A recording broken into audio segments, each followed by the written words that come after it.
আসসালামু আলাইকুম। আমরা যারা স্টুডেন্ট রয়েছি আমরা বিভিন্ন পরীক্ষা দিয়ে থাকি আর পরীক্ষাগুলোতে প্যারাগ্রাফ নামক এই শব্দটি আমরা সবাই পরিচিত, কারণ এই প্যারাগ্রাফ শব্দটি অনেক জায়গায় এসে থাকে আমাদের জীবনে। যতগুলো স্কুল বলো কলেজ বলো প্রত্যেকটা জায়গায় কিন্তু এই প্যারাগ্রাফটি থাকে। আমরা দেখা যায় অনেকগুলো সাজেশন মেনে প্যারাগ্রাফগুলো পড়ে যদি আমরা পরীক্ষার হলে যাই আর যদি ওই প্যারাগ্রাফটা যদি না আসে তখন কিন্তু আমরা ওই প্যারাগ্রাফটা কাঙ্ক্ষিত প্যারাগ্রাফটা সুন্দরভাবে লিখে আসতে পারি না, যার কারণে আমরা কি করতে পারি না, আমাদের যে মার্কস রয়েছে কাঙ্ক্ষিত মার্কস কিন্তু আমরা পাই না। আমরা এই একটা প্যারাগ্রাফ পড়লে ভালো দিক সম্পর্কে যত রকম প্যারাগ্রাফ রয়েছে প্রত্যেকটা প্যারাগ্রাফ কিন্তু যে কোনো প্যারাগ্রাফ আসুক না কেন আমরা কিন্তু অ্যান্সার করতে পারবো। এই যে ফরম্যাটটি আমি তোমাদেরকে এখন শেয়ার করব, এই ফরম্যাটটি তোমাদের যতদিন বেঁচে থাকবা, যত পরীক্ষায় যত প্যারাগ্রাফে আসুক না কেন, শুধুমাত্র তুমি জাস্ট একটু জাস্টিফাই করতে পারলে হলো যে এটা ভালো দিক সম্পর্কে প্যারাগ্রাফ, তাহলে আমি 100% গ্যারান্টি দিয়ে বলতে পারতেছি যে তুমি যদি এরকমভাবে লিখে আসো 10-এ 10 না পেলে মিনিমাম 8 হলেও পাবে। তোমরা যখন কোনো একটা ইংলিশ পড়ো এবং সেটি যদি অর্থ সারা পড়ে যাও, অর্থ সারা পড়ে যদি মুখস্থ করো, সেটি কিন্তু বেশি দিন তোমাদের মনে থাকবে না। তো আমি আজকের ভিডিওতে তোমাদেরকে একদম সম্পূর্ণ অর্থসহ বঙ্গানুবাদ সহ তোমাদেরকে বুঝিয়ে দিচ্ছি। তোমরা একটু ধৈর্য সহকারে এই 2-3 মিনিটের ভিডিওটি দেখলে আমি আশা করি সারা জীবন তোমার অনেক বড় উপকার হবে এবং সারা জীবনে আর কখনো কোনো দিন প্যারাগ্রাফ মুখস্থ করা লাগবে না। দেখো, যে কোনো ভালো দিক সম্পর্কে প্যারাগ্রাফ বলতে আমি বুঝাচ্ছি যে এই যে এখানে আমি কয়েকটা এক্সাম্পল দিয়েছি, সেই এক্সাম্পলগুলোর মধ্যে রয়েছে ডিসিপ্লিন, অনেস্টি, ট্রুথফুলনেস, তারপর হচ্ছে dignity of labour, kindness, good behaviour, friendship ইত্যাদি ইত্যাদি। এই যে এখানে প্রায় 16টির মতো আমি দিয়েছি, কিন্তু আরও রয়েছে পৃথিবীতে যত রকম ভালো দিক সম্পর্কে প্যারাগ্রাফগুলো রয়েছে এই রিলেটেড প্রত্যেকটা প্যারাগ্রাফ যেখান থেকে আসুক না কেন তোমরা জাস্ট এই টেমপ্লেটটা দিয়ে আসবা, তাহলে কিন্তু তোমরা ভালো একটা রেজাল্ট পাবা। এনপি মানে কি, তোমরা এই প্যারাগ্রাফের যতগুলো জায়গায় এনপি দেখে আসবা, সব জায়গায় মনে করবা যে তোমাদের যে কাঙ্ক্ষিত প্যারাগ্রাফটির নাম সেটি কিন্তু তোমরা এখানে বসিয়ে দিবা।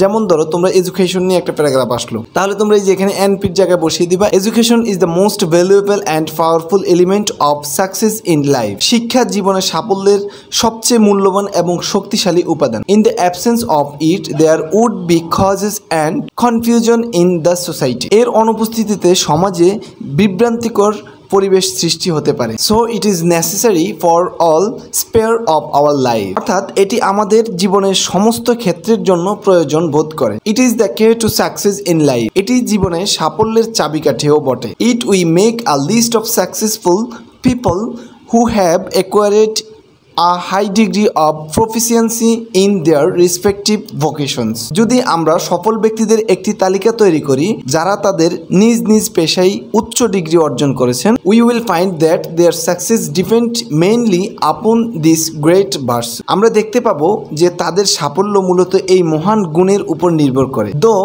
NP is a mental faculty and an invisible quality, its effect is a greatly felt। যদিও NP একটি মানসিক অনুষদ এবং এটি একটি অদৃশ্য গুণ, এর প্রভাব ব্যাপকভাবে অনুভূত হয়। ইট ইজ মোর ভ্যালুয়েবল দেন মানি, ইহা টাকার চেয়েও অধিক মূল্যবান। It is to be prized on its on account, ইহা নিজেকে পুরস্কার দেওয়ার মতো হয়ে থাকে। It brings great rewards for human life, ইহা মানুষের জন্য মূল্যবান পুরস্কার নিয়ে আসে। It is dignifies every situation and build up every person and advances every society, ইহা প্রতিটি অবস্থাতে মর্যাদা দেয় এবং প্রতিটি ব্যক্তিকে গড়ে তোলে এবং প্রতিটি সমাজকে অগ্রসর করে। Without it no man can earn respect, ইহা ছাড়া কোনো ব্যক্তি সম্মান অর্জন করতে পারে না। NP is also backbone of one's existence, NP একজনের অস্তিত্বেরও মেরুদণ্ড। Without it no man can not accomplish anything great or glorious in life,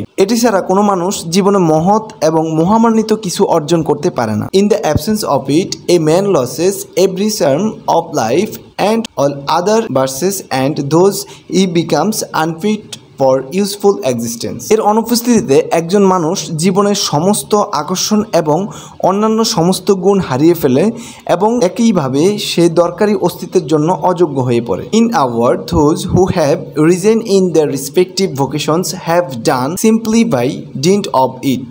এক কথায় যারা তাদের নিজ নিজ পেশায় উঠে এসেছেন তারা কেবল এটি দিয়েই করেছে। Therefore everybody should have it at any cost and the earlier better. সর্বোপরি এই বিষয়টি প্রত্যেকের তাড়াতাড়ি করা উচিত। তোমরা যারা আরেকটু ভালো স্টুডেন্ট রয়েছে, যে তারা ভালো মার্কসের আশা করতেছো, তাদেরকে বলবো এই যে এই প্যারাগ্রাফটা যখন লিখবা, লিখার প্রথম দিয়ে তোমরা 2 থেকে 3টা লাইন তোমাদের যদি মনে থাকে ওই সম্পর্কে, যেমন অনেস্টি সম্পর্কে যদি আসে, এই অনেস্টি সম্পর্কে 2-3টা লাইন তোমরা যদি লিখে দিতে পারো বা শেষে দিয়ে 2-3টা লাইন যদি লিখে দিতে পারো, তাহলে তোমরা কিন্তু ফুল মার্কস পেয়ে যাবে।